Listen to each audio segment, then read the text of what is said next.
¿Qué tal? Buenas tardes. Bienvenidos a ya la penúltima ponencia. En este caso es un conversatorio de la Semana del Cerebro 2021, organizado por Chapter Perú, Sociedad de Neurociencia. Y pues tengo el gusto de presentar a personas que ya conocemos hace bastante tiempo. Primero está el doctor Abelardo Encinas. Él es abogado, tiene un máster en gestión pública de España, es docente universitario de ética, es paz decano de la Facultad de Derecho de la Universidad Juan Pablo II. Y también contamos con otra ponente que ya le hemos visto en anteriores fechas, la doctora Milagros Infante. Ella es psicóloga, tiene maestría en criminalística y en ciencias forenses, es terapeuta y conferencista, y bueno, tiene ya varias especialidades y es miembro también de la Sociedad de Neurociencia. Bueno, yo les doy la bienvenida y espero que este conversatorio pues, sobre neurociencia y derecho pues, podamos compartir un poco más sobre este tema, ¿no? Y tal vez abrir una nueva línea de investigación que se hace ya acá en Perú. Bueno, Milagros, un gusto. Te dejo con el público.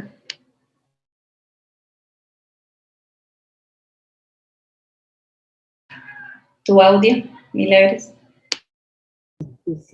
Sí, bueno, gracias a la organización, gracias a Chapter Perú por esta oportunidad para estar hablando de este tema, que en Perú está siendo todavía bastante nuevo, pero ya a nivel mundial está siendo bastante aceptado por toda la comunidad de derecho, y la misma neurociencia, ¿no? En algún momento la neurociencia se redujo al ámbito de investigación, la ciencia dura, pero hoy en día cada vez se va explicando a diversos espacios, ¿no? Ampliamente difundido en la educación. El año pasado estuvimos con la doctora Baquedano abordando el tema de neurociencia y arquitectura, y bueno, entonces hemos dicho, ¿por qué no, no? ¿Por qué no neurociencia y derecho, no? Y para ello fuimos involucrando a profesionales del derecho, justamente en este caso el doctor Abelardo Encinas, es un abogado, ya nos va a hablar de su experiencia con respecto a este tema, y al haber incursionado en ese espacio, pero tendríamos que definir, ¿no? Conceptualizar ambos, neurociencia y derecho, ¿no? En este caso, bueno, la neurociencia es una multidisciplina que abarca los conocimientos desde las dimensiones moleculares, estaríamos hablando biomoleculares de neurotransmisores, de hormonas, pasando por el tema celular, las neuronas, las glías, el tejido nervioso propiamente, el sistema nervioso, los órganos, entre ellos obviamente el cerebro, esa estructura con otros órganos internos también, y todo este sistema para al fin llegar desde un espacio, como hemos dicho, molecular o energético, ¿por qué no? Desde la misma sinapsis, hasta una expresión dada que es el comportamiento humano. Entonces, si ya tenemos definido lo que es neurociencia, vinculando un aspecto no aparentemente tangible como es el comportamiento humano a lo científico, quisiéramos saber de primera fuente, ¿no? Doctora Abelardo Encinas, ¿podría definirnos el derecho? Antes que todo, Milagros, ¿cómo estás? Muy buenas tardes. Saludándote a ti, a Laura y a todo tu público, a toda la audiencia en este evento, que te felicito, dado que es toda una semana, o sea, esto es una maratón, lo que has hecho, ¿no? Y por supuesto, estoy involucrado, muy involucrado en este tema, y la definición de derecho, bueno, es tan sencillo como el conjunto de normas y principios dados en base a la justicia y con el fin de regular las relaciones vivenciales en una sociedad. Ese es el derecho. Normas y principios que se dan basados en la justicia con el fin de regular las normas de conducta en una sociedad. El derecho tal cual, per se. De eso se trata el derecho. Ahora, la vinculación con la ciencia que estamos desarrollando, que es la neurociencia, ya pues es maravillosa, ¿no? Ahí ya lo desarrollaremos. Bien, sí, creo que la vinculación viene de la definición que ustedes están dando, ¿no? Están hablando de evaluar conducta, evaluar relaciones, ¿no? Interpersonales. Así De eso es. se trata el derecho. Y entonces, si evaluamos conducta, relaciones interpersonales, estaríamos involucrando lo que acabamos de definir dentro de neurociencia, ¿no? La neurociencia también trata de explicar conducta, claro, a partir de una base biológica, ¿no? Ustedes van a evaluar la conducta desde una visión más amplia, ¿no? Según la trayectoria de lo que es el derecho. Y entonces, en este espacio nos gustaría saber de tu experiencia, Abelardo, ¿por qué neurociencia y derecho? ¿Por qué neurociencia y derecho? A ver, la sociedad, Milagros, avanza muy rápidamente. Hace 10 años, lo que la gente se comunicaba en 2 años, ahora se comunica en 2 minutos. A ver, repito, hace 10 años atrás, lo que la gente se comunicaba en 2 años, hoy se hace en 2 minutos. Entonces, la vida es así, muy rápida, demasiado rápida. La vida evoluciona y es muy rápida. Pero, lamentablemente, el derecho no corre tan rápido como corren todas las otras ciencias. Yo soy de la opinión que el derecho se ha quedado en la época del dinosaurio. Yo soy de la opinión que el derecho se ha quedado en la época del expediente de 1, 2, 3, 4 tomos inmensos que se cosen con un pabilo o una soguilla y se oxidan en los juzgados. Yo soy de la opinión que el derecho se aplica y se juzga a la gente con normas de ciencias antiguas. En cambio, la neurociencia es una ciencia moderna, es una ciencia que se aplica a toda la convivencia humana. El derecho regula la conducta humana, ciertamente, pero ¿de qué manera nosotros ingresamos a regular la conducta humana y de qué manera nosotros podemos matizar, componer y descomponer la conducta humana? ¿De qué manera nosotros averiguamos si es que un humano le robó a otro o no? ¿De qué manera nosotros averiguamos si es que un humano dejó de cumplir un contrato a otro o no? O sea, incumplimiento de contrato. ¿De qué manera nosotros llegamos a definir si es que un humano mató a otro o no, cuando nadie lo vio? Y es más, cuando no hay pruebas. ¿De qué manera? ¿Cómo hacemos? ¿Testigos? Tú y yo sabemos, y siempre lo decimos, Milagros, que la memoria está en Word, no está en PDF. O sea, la memoria cambia. Hoy te digo A, en una semana te digo B sobre el mismo tema, y en un año ya me olvidé. O sea, el testigo, sirve los testimoniales en la orbe para definir conductas de otro ser humano, porque yo te puedo decir, sí, él dijo eso, yo lo escuché. ¿Y cómo sabemos si es el que está diciendo yo escuché que él dijo eso, está diciendo la verdad sobre él y realmente él no dijo eso? Entonces, mira lo enmarañado que es el descubrir realmente una conducta humana. Ahí viene la neurociencia. Ahí es donde yo digo que la neurociencia tiene que entrar. Sí, y solo sí tiene que entrar para que entre la modernidad del derecho. Es el principio de esa conversación, ¿no? Perfecto. Entonces, estamos poniéndonos de acuerdo que esto se centra en torno a la conducta, porque ahí donde tenemos el punto afín, ¿no? Ustedes van a evaluar conducta desde el punto de vista punitivo, si es el término, y nosotros vamos a explicar la conducta, ¿no? A partir de una base biológica. Y en esta parte sí quisiera definir esto, ¿no? Porque por un lado se trata de acuerdo a la neurociencia, de que el cerebro procesa al mundo que lo rodea, lo procesa y determina cómo responder a los estímulos. Pero ojo, estamos diciendo que el cerebro hace eso, el cerebro procesa el mundo que lo rodea y determina cómo va a responder a los estímulos. Sin embargo, si tomamos tal cual la definición así textualmente propuesta por la neurociencia, estaríamos también llegando a un campo reduccionista. Consideramos desde la neurociencia y derecho que este es un aspecto que va a ayudar, y como dice Abelardo Encinas, el doctor Encinas, de que necesitamos más indicios, porque hasta ahora, hasta donde se ha entendido, bueno, claro, en los últimos tiempos se ha apoyado de la psicología, pero el derecho ha sido muy intuitivo, ¿no es así, Abelardo? Muy intuitivo, o sea, se ha desplazado.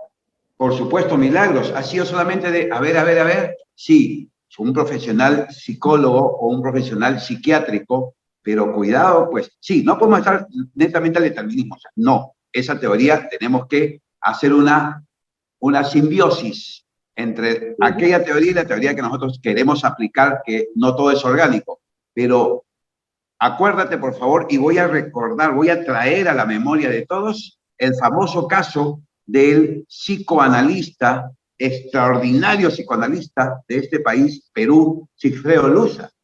¿Recuerda tú que Sigfredo Luza, profesor de Poggi, ¿no es cierto? Todo el mundo recuerda a Poggi, el del pelo verde.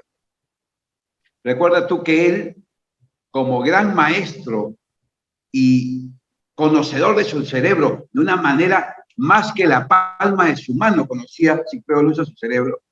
Recuerda tú que tuvo un paciente que lo trataba, pero ese paciente había matado a unas personas, así, y mató a unas personas, y él lo trataba, pero el mismo Sigfredo Luza decía que ese señor paciente no iba a cambiar, no iba a recuperarse.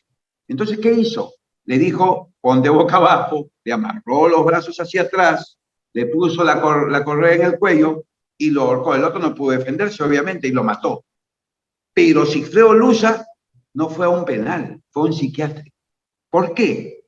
Porque Sigfredo Luza lo que hizo en conocimiento absoluto de su cerebro, se colocó en el actio liberi causa. ¿Qué es el actio liberi causa? Los que no son abogados no lo saben,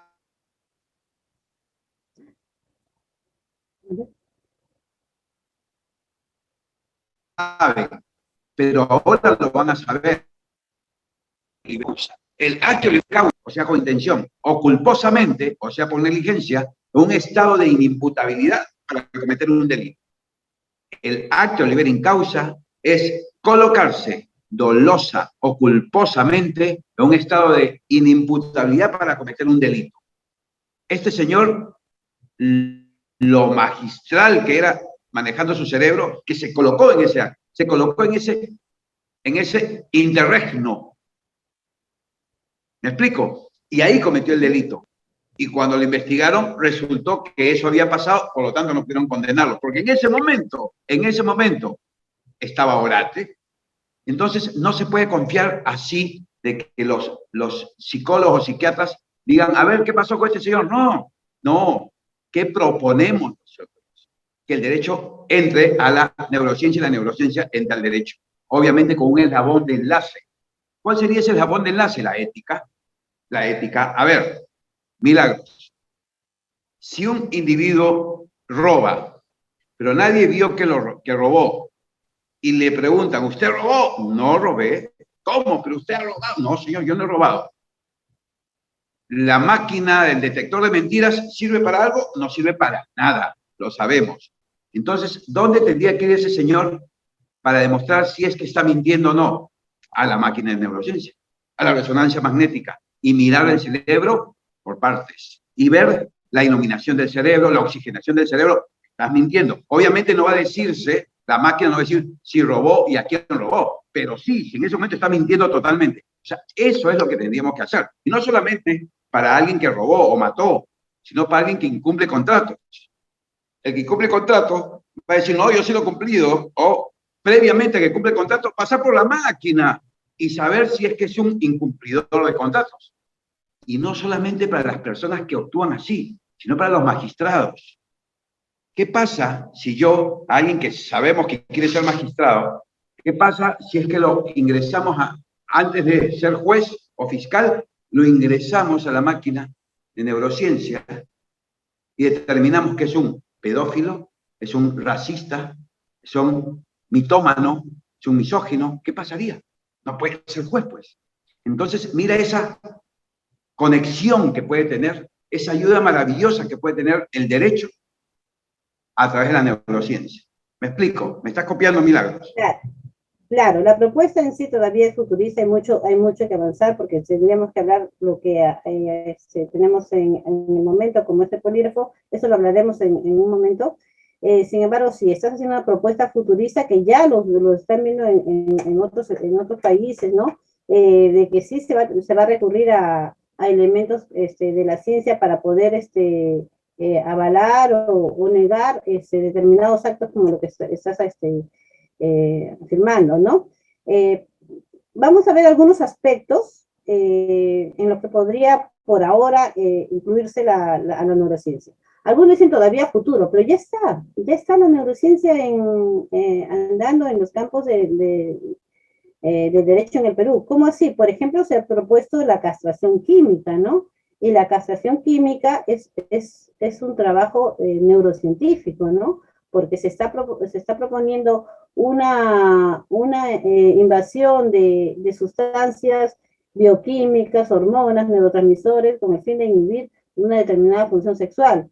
¿Hasta dónde? ¿Cuál es el alcance? ¿Y cuál sería el efecto ¿no? Como acto punitivo? Esto está por verse, pero la misma propuesta de castración química que sale cada tanto, esos temas de violación se ponen, ¿no? en noticia, es ya una propuesta también de la neurociencia.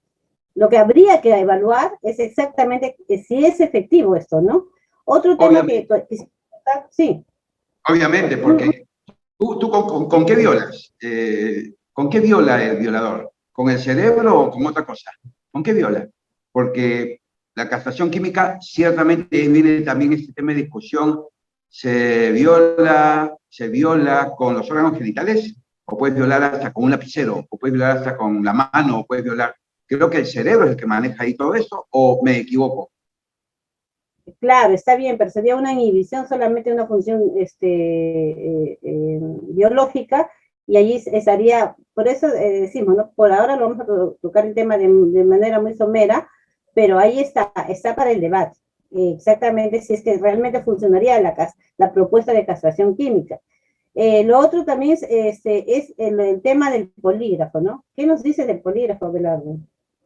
Pues te lo acabo de mencionar que el polígrafo, o sea, el detector de mentiras, solamente lo cree Beto Ortiz en su programa El Valor de la Verdad. No sirve para nada. Y te lo acabo de mostrar porque se utilizó con Sigfredo Luza.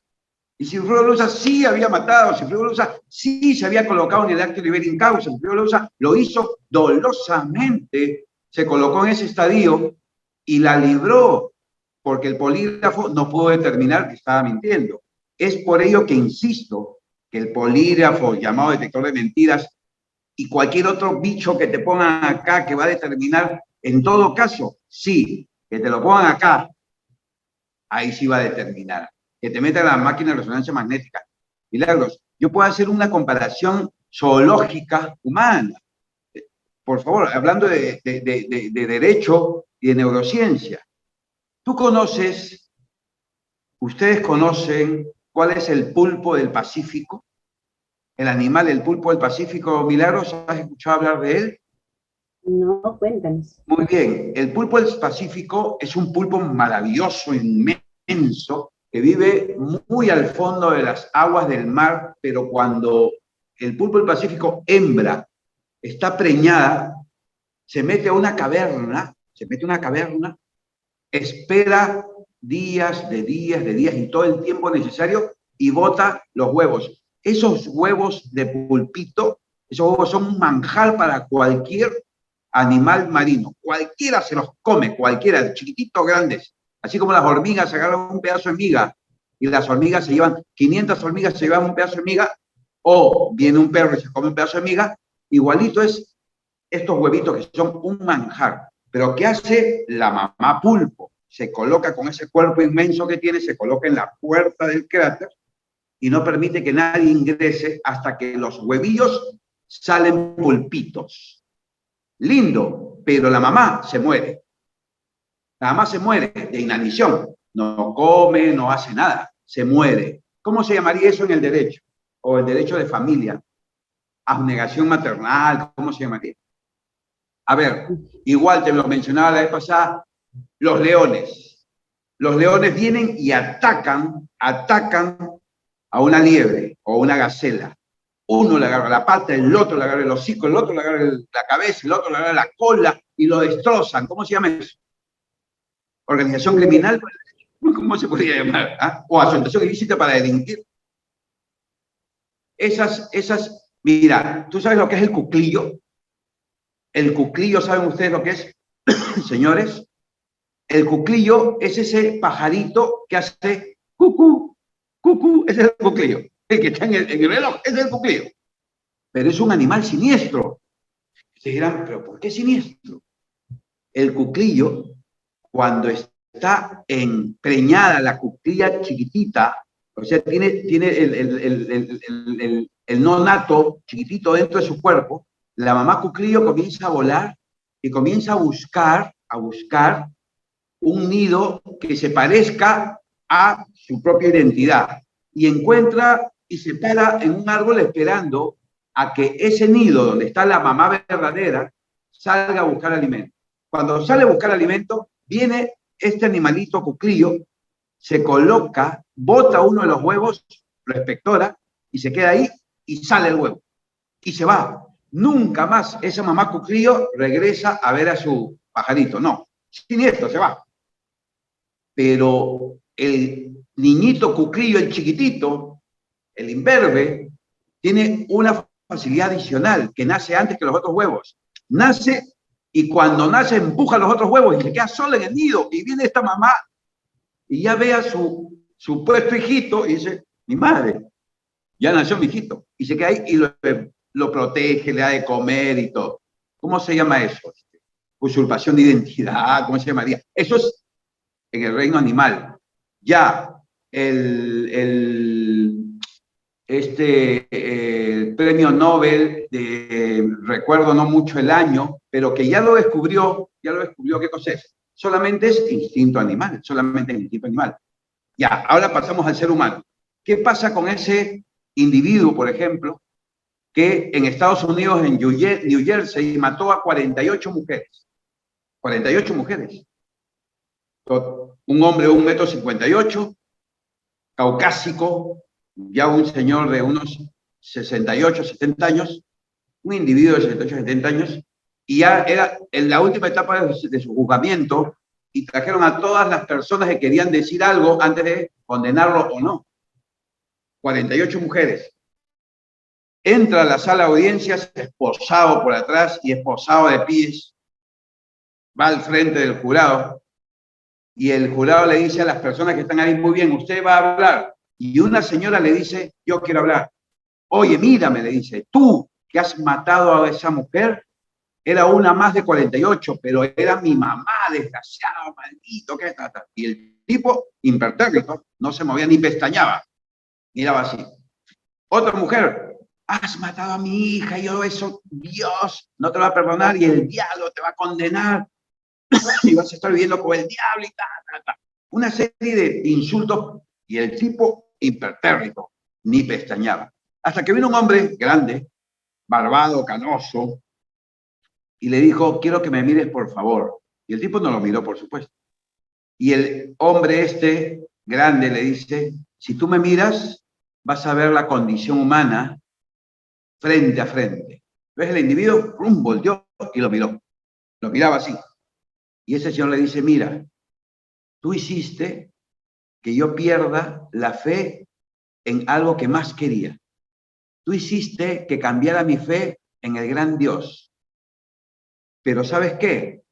Tú no me vas a ganar. El tipo lo miraba. No me vas a ganar. En este momento te perdono. ¿Qué hizo el hombre? Comenzó a llorar. ¿Qué pasa ahí en el cerebro humano? ¿Qué pasa biológicamente, orgánicamente? ¿O es que, qué pasa ahí? ¿Qué pasa cuando ese tipo recibe esa comunicación y se pone a llorar? Y nunca lloró matando 48 mujeres, por ejemplo. Por ejemplo, ¿qué pasa con ese individuo que le dice a una mujer, oye, tú eres la mujer de mi vida, vamos a casarnos lindo, maravilloso, se casan, precioso, después de 2 años tienen 2 hijos, pero al tercer año le dice, ¿sabes qué? Ya no te quiero, ya no te quiero. Ya encontré a la mujer de mi vida, lo siento. Y se va. Se va y está con esta otra mujer de su vida, y tiene 2 hijos más, maravillosos, y al tercer año le dice, oye, no te quiero, creo que me equivoqué, ya encontré a la mujer de mi vida. O sea, ¿qué le pasa a ese tipo? ¿Él quiere hacerlo? ¿Él quiere hacer eso? ¿O es que, qué pasó? ¿O aquel hombre que se enamora de otro hombre, quiere hacerlo? ¿O aquella mujer que se enamora de otra mujer, quiere hacerlo? O sea, ¿tiene libre albedrío para decidir eso? ¿Qué está pasando? Todo eso hay que estudiarlo. Entonces, cuando yo sigo en la propuesta firme, porque es un cúmulo de cosas por las cuales el derecho tiene que ser de todas maneras sustentada por la neurociencia, un cúmulo de cosas. Y ya he tenido reuniones con gente de Yale, de Sorbona, de Complutense, ¿eh? O sea, de la docta. Tú sabes que por qué le dicen la docta a la Complutense, porque fue la primera universidad del mundo que dio doctorado, la docta. Ya tengo conversaciones con ellos, bueno, a Dios gracias, a este profesional en el derecho en el Perú lo han escogido para estas conversaciones, de lo cual te agradezco a ti misma porque tú me invitaste a este hermoso mundo. Y estamos diciendo, cuando se hizo esta prueba maravillosa en los zorrillos de pradera y zorrillos de monte, en que los zorrillos de pradera tienen una sola pareja y viven felices, y los zorrillos de monte tienen cientos de parejas, son súper infieles y este es súper fiel. Cuando se les abrió el cerebro y se vio que tenían los cerebros de estos animalillos, se les cerró, volvieron a su sitio, y cuando regresa el zorrillo de pradera, la pareja y los hijos venían y le sobaban y lo lamían, como diciendo, oye, papá, ¿dónde estabas? Te estuvimos extrañando. Pero cuando soltaron al de monte, ni lo miraba, ni lo miraba. El estudio indicó que el de acá tenía las sustancias distintas cerebrales que produce el cerebro distintas al de acá. No te voy a decir en este momento, porque como tú bien dices, no vamos a entrar a la profundidad, pero serotonina, oxitocina, no te voy a decir cuál de ellas se descubrió que tenía más y esta tenía menos. Entonces, ¿qué se hizo? ¿Qué se hizo? Este tenía de repente hasta más cortisol. ¿Qué se hizo? Se le aplicó a este lo que le faltó en el cerebro y se convirtió en fiel. Claro, en esa conferencia que dije esto, todas las mujeres me dijeron, doctor, ¿cómo se llama esa sustancia para aplicársela a mi marido? Pero eso es neurociencia pura. Entonces, ¿en el hombre se puede hacer algo así? Cuando nosotros, Milagros, tengamos nietos de nietos de aquí a 40 años, yo estoy seguro que esos chicos del mañana van a decir, oye, ustedes metían a los hombres a la cárcel 30 años, como fieras, detrás de una reja, como fieras, 30 años ahí pudriéndose. Los locos eran ustedes, no esos. ¿Por qué hacían eso? Estoy seguro, porque las generaciones van cambiando y van cambiando de pensar. Entonces, en vez de hacer eso, de repente, ¿por qué no vemos qué le falta a ese ser humano? ¿Qué sustancia? Y de repente se la aplicamos, se la sacamos. Por eso, ¿dónde voy a incendiar la pradera? Lo que te dije. Es que para mí, los jueces en un determinado momento no van a ser abogados. No deberían de ser abogados. Deberían de ser gente como tú. Neurocientíficos, biólogos, químicos, para ver a ese ser humano qué le falta. No quiere decir que no le castiguen económicamente con lo que hizo a la víctima. Muy bien, que siga pagando su deuda y todo lo que sea. Pero ¿para qué lo metes 30 años a una cárcel? ¿Qué cosa es cárcel? CRAS, Centro de Adaptación Social. ¿Se cumple con la función? ¿Lo readaptas a la sociedad o sacas a alguien que robó un pan, lo sacas como asaltante de banco? ¿No? Es una escuela. O alguien que, o sea, o sacas un profesional en el delito. Es cierto que sale un profesional en el delito porque se rodea de puros delincuentes. Entonces, no sirve para nada la cárcel, al final de cuentas. ¿Quieres adaptarlo? Tic, tic, tac, tac. O sea, medición de tus sustancias. Tremendo caso, tremendo tema. Pero, ¿es ético?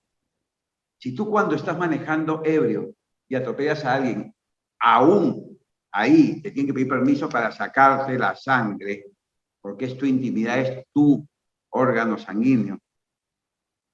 ¿Puede entrar a tu cerebro? Gran pregunta, ¿es ético? Pero ahí viene otra condición. A ver, espérate. ¿Qué se protege acá? Acá estás protegiendo tu derecho a la intimidad, o sea, el bien jurídico tutelado es tu derecho a la intimidad. Pero por otro lado, estás protegiendo el derecho a la vida. ¿Cuál prevalece? El derecho a la vida, el derecho a tu intimidad. El derecho a la vida. Entonces me interesa un pepino tu derecho a la intimidad. Entra a tu cerebro para decir que tú lo hiciste. Incendiar la pradera, Milagros. Realmente. Bueno, entonces, esto, si bien es cierto, el derecho intenta evaluar conducta, pero también tienen fines preventivos, ¿no? Y me agrada mucho lo que estás proponiendo, pues, ¿no? Necesitamos hacer prevención en violencia en la sociedad y no solamente, obviamente, desde aquellos manejos futuros, probablemente exactos, en temas de conducta, a partir de ciertas sustancias que podrían regular, estamos hablando a futuro, ¿no?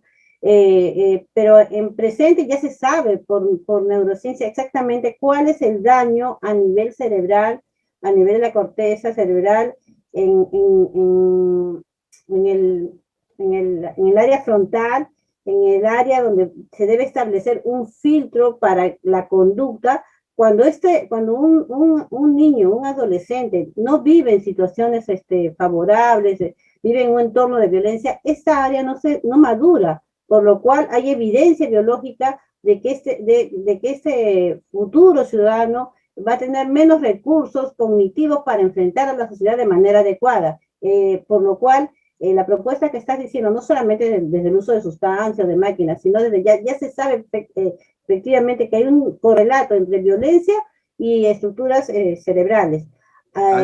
Bueno, también aquí hay un punto importante, ¿no? Que aborda la neurociencia, que es la toma de decisiones. La toma de decisiones, la fisiología de este acto está ya bastante avanzado el proceso, ¿no? La toma de decisiones tiene dos vías, ¿no? Una vía consciente, que sería la cortical, y una vía inconsciente que está relacionada con la parte reptiliana y límbica. Y bueno, ahora sabemos que la toma de decisiones no es tan razonable. Es más, estuvimos temprano con el profesor Paul Saona, quien nos habló sobre liderazgo y cerebro social, y él precisaba, ¿no? Justamente, de que el cerebro toma decisiones, mayormente se creía que todas las decisiones eran razonables. Es decir, hoy en día eso ya se cayó, es un mito. Nuestras decisiones son mayormente emocionales.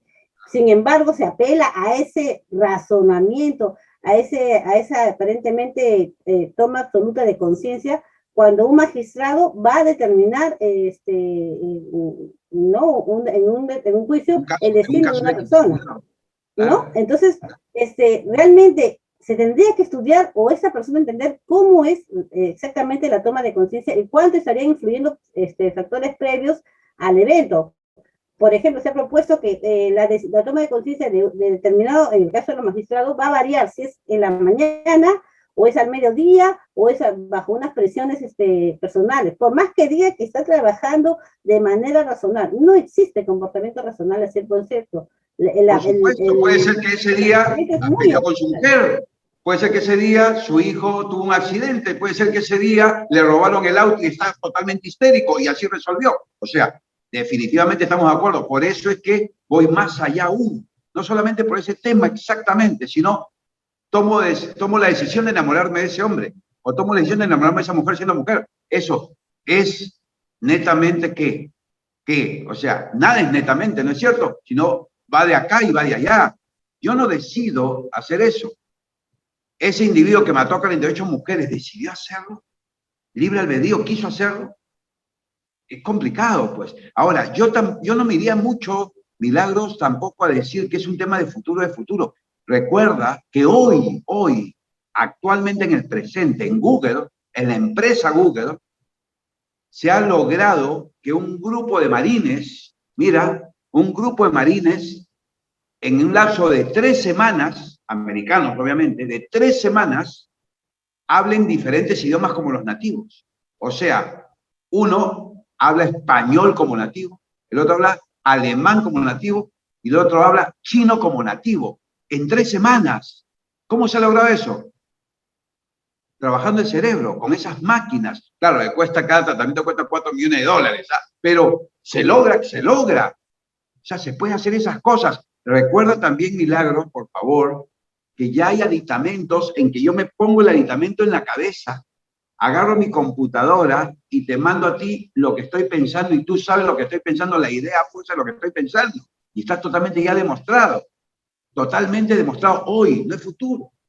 Entonces, no hay que tenerle miedo al avance de estas cosas en la ciencia. No hay que tenerle miedo, porque así es como se hace todo. Con una idea loca, pero esa idea loca después se convierte en un bombillo que alumbra. Esa idea loca después se convierte en el Apolo 5 que se fue a la Luna. ¿No es cierto? Sí, bueno, pero todos estos instrumentos van a tener que ser efectivamente evaluados y justamente se requiere el conocimiento en ambas partes para poder darle la aplicación adecuada, ¿no? Y como tú bien lo has dicho en todo momento, aquí tiene que estar de por medio la ética, ¿no? Que, Exacto. bueno, el tema es amplio, no nos va a dar para mucho de acuerdo al tiempo que veo que está corriendo.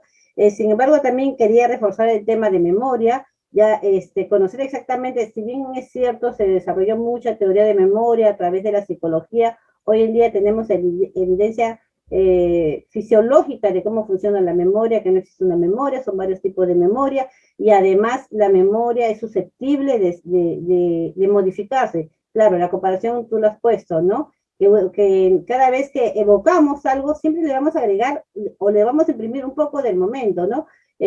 Por más que uno diga, lo recuerdo exactamente, no es cierto, no vamos a recordar exactamente nada, porque la memoria está ubicada muy cerca a la imaginación. Y si yo en este momento te pido, Abelardo, trata de recordar lo que sucedió el 11 de septiembre, que estabas haciendo en este momento, probablemente te acerques bastante a aquello. Ahora te digo, imagina qué va a ser de ti de aquí a un año exactamente, cuál va a ser el lugar en que vas a estar.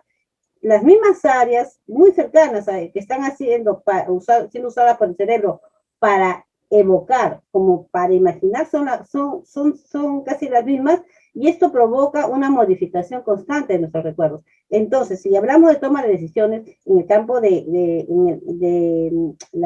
los testigos, de la víctima misma, cada vez que se le pide un testimonio, y son muy severos, ¿no? No hay este detalle. Cuéntanos cómo es eso cuando se les pide un testimonio a un testigo o a una víctima. ¿Y con qué problemas se encuentran? Mira, el problema está en que tú puedes aceptar como medio probatorio la testimonial de las personas. Pero la testimonial de las personas viene aparejada a un pliego interrogatorio en la vía civil, y en la vía penal es solamente un interrogatorio que hace el fiscal o el juez. Ya, pero el medio probatorio es a través de una persona que puede manifestar lo que vio, lo que sintió, lo que olió, lo que escuchó. ¿Viste algo? Sí. ¿Oliste algo? Sí. ¿Escuchaste algo? Sí. ¿Correcto? Entonces, ¿sentiste algo? Sí, que me agarró, que... O sea, muy bien.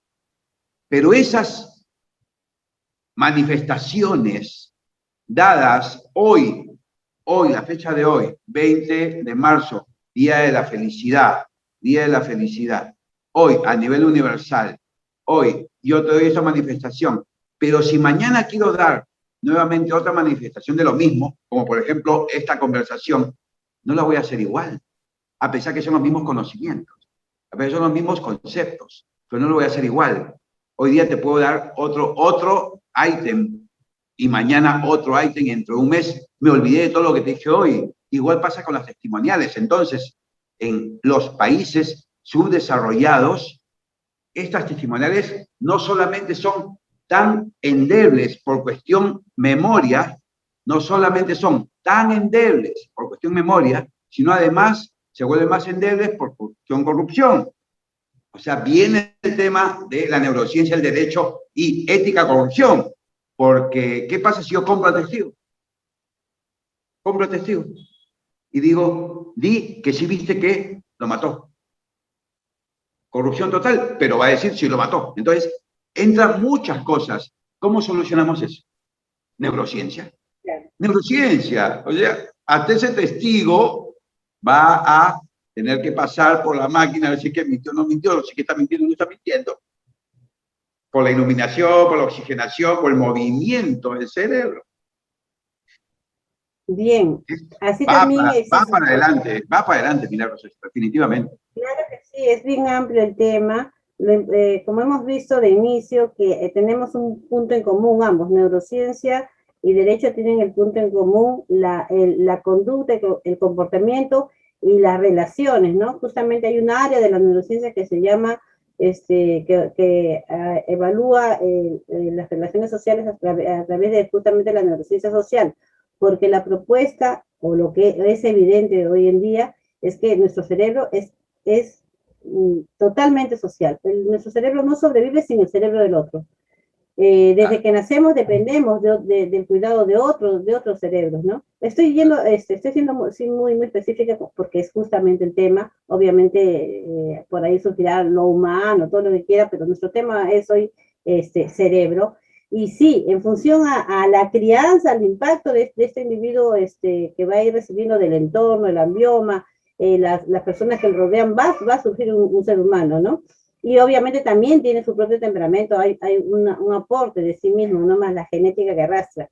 Entonces son varios aspectos que podrían, como dices tú, actualizar al derecho, ya que el derecho actual, como tú dices, es prehistórico, está en la época del dinosaurio, es el y acuérdate que el tema, el fenómeno epigenético existe. ¿Y qué cosa es la epigenética? Es cuando una acción traumática te puede modificar tu ADN, y si yo veo que alguien mató a otra persona de una forma cruel y sangrienta, eso modifica mi ADN y de repente me obnubilo y pienso que es Juan y no es Pepe. Entonces puedo decir que Juan fue el que mató cuando fue Pepe, porque me obnubilé y modificó mi ADN. O sea, todo eso hay que revisarlo, todo eso.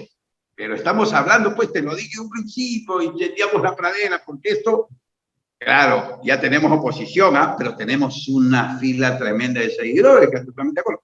Van a oponerse los que van a perder su cargo, por supuesto. No hay nada que hacer. Claro, en eso va el aporte, como en todas las disciplinas en las que estén involucrándose ya la neurociencia, o está dando su aporte, ¿por qué no, no? ¿Por qué no neurociencia y derecho? Abelardo o doctora Baquedano, ¿hay alguna pregunta del público? Ya estamos a 10 minutos. Yo me he quedado encantada mirando, no he visto el chat. Déjame revisar si hay alguna pregunta. De verdad, todo lo que han mencionado me ha parecido súper interesante. Y hay muchos temas que podría ser creo que hasta toda una semana de conversatorio de este. Claro. Dignos de tesis. Hay varios aspectos que llenar todavía. Sí. Nos ha quedado bastante, en realidad, ¿no? ¿Se puede hacer una pregunta? Yo creo que una pregunta y termino. Porque para escribirla es como bastante larga, o sea, no sé, se puede hacerla en vivo. Sí. Bueno, es interesante realmente lo que es la neurociencia y cómo está ligada de una u otra manera al derecho. La pregunta que tengo es un caso que una vez lo vi y quería saber cómo es que el derecho o las leyes podrían regular Es una pareja y que se conoce más o menos 20 años. El esposo, después de 20 años, se vuelve pedófilo, pederasta. Le hacen los análisis y tiene un tumor, le sacan el tumor y vuelve a la normalidad. Pasa un tiempo y otra vez vuelve con las andanzas de pedofilia. Le hacen otra vez los análisis, encuentran un rezago del tumor, le sacan el tumor y vuelve a la normalidad.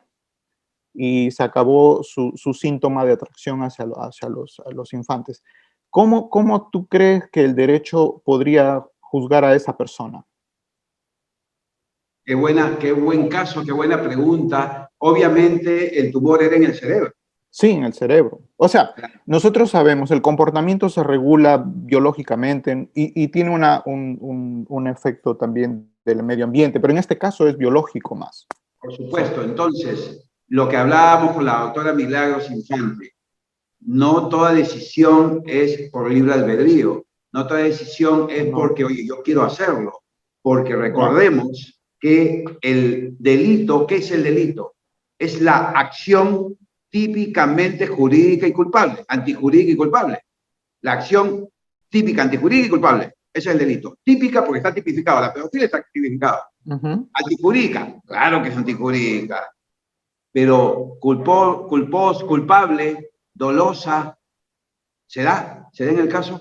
No, esa es la pregunta. Hay otro caso, por ejemplo, de asesinos en serie que, bueno, el otro problema es que no vas a tener que hacerle resonancia magnética a todos los individuos, ¿no? Y les encuentran tumores, por ejemplo, que hay un caso que es muy famoso en los Estados Unidos, que mató a toda su familia y él dijo, mira, ¿saben qué? Yo quiero que me hagan una biopsia y le encuentran un tumor en la amígdala, sujetándolo.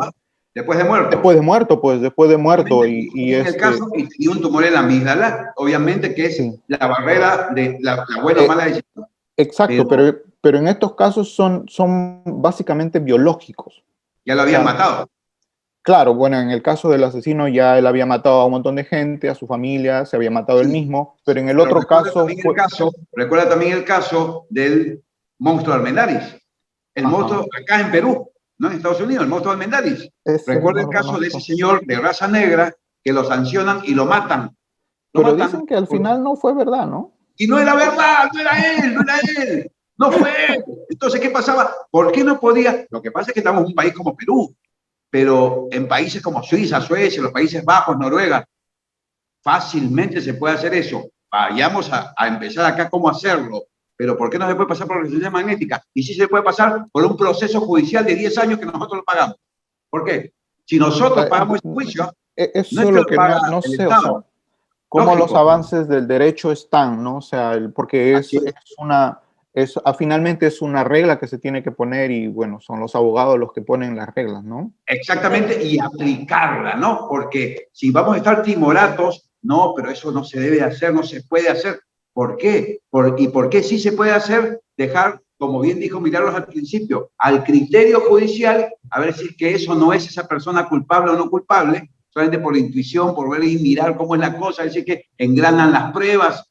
No, pues, si yo te puedo mirar acá, te puedo mirar acá y te puedo mirar acá, ¿por qué te voy a mirar acá? Lo que te digo, puedo mentir. Acá no se puede mentir. Sí podemos nosotros sustentar y solventar un juicios contra un montón de gente con nuestros impuestos que le pagan a los jueces, le pagan todo el sistema judicial con nuestros impuestos, que es nuestro dinero, pero no podemos de repente rápidamente en 10 minutos pasar a la gente por la máquina, porque no, sí se puede hacer, no hay que tener temor a los adelantos, pero muy buena consulta.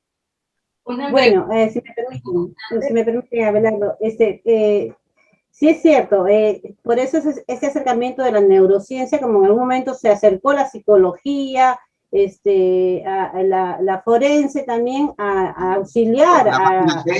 Claro. Sí, se han ido acercando diversas ciencias y por qué no, no la neurociencia como tal, obviamente que va a tener una influencia, una repercusión, un impacto bastante grande, sin dejar de lado que es un aspecto, que es el aspecto biológico, porque también hay personas probablemente con tumores similares que no llegan a esa conducta. Entonces hay que también evaluar todo aquello, ¿no? Porque al final tenemos todavía que definir el tema de toma de decisiones, el libre albedrío, ¿no? Y lo que es el ambioma general para al final hacer alguna conducta. Finalmente, para yo terminar en este tema, ¿no? Muchos creen que, y se incomodan con la neurociencia en el derecho porque creen que esto podría dar puerta abierta a muchos delitos y con esto salir impunes. No, porque también va a servir para justamente, como lo proponía Abelardo, identificar a aquellas personas. Y también, por ejemplo, se me viene a la mente el caso de esta señorita Eivia Agreda, que fue, tuvo esto, que fue atacada y quemada dentro de en Miraflores, en una combi. Muchos dicen, fue un loco. Esa es la expresión común, silvestre, de atribuirle un adjetivo que no es propio. Esa persona, si ha estado un demente, no tiene la capacidad para hacer toda esa serie de procesos que hizo ese señor. Cambió a una botella de yogur, calculó en qué momento estaría. Entonces, todo ese proceso en la cual ha habido una serie de actos, eventos y Claro, análisis. eso se llama premeditación, alevosía y ventaja. O sea, utilizó los tres elementos. Ustedes, ¿no? Y justamente ahí se ve que ha habido una toma de decisión consciente. Total. ¿Ya? Entonces, ahí también, hubo de alguna actos manera, preparatorios. para que la sociedad no diga es un loco, es un demente. No, señor, todo su actuar nos lleva a concluir que ha actuado en conciencia, ¿no? Ese era un delincuente. ¿Por qué? Porque hay actos preparatorios y los actos preparatorios te conllevan a hacer con premeditación, alevosía y ventaja un delito. O sea, como bien dices, es un delincuente. O sea, no todos la van a librar, como se dice pues coloquialmente, ¿no? Bien, Laura, veo bastantes comentarios, se nos va la hora. Sí, tenemos que terminar porque nos está esperando el otro ponente para el otro, ya la última. Internacional, sí. Bien. Estamos cerrando justo con esta. Muchas gracias. Muchas gracias, Milagros. Yo te agradezco esta invitación y ojalá que haya servido para encender una mecha y que hayan discusiones de este nivel muy largas. Muchas gracias, doctora. Gracias. Nos vemos en la próxima. Cuídense mucho. Gracias. Chao.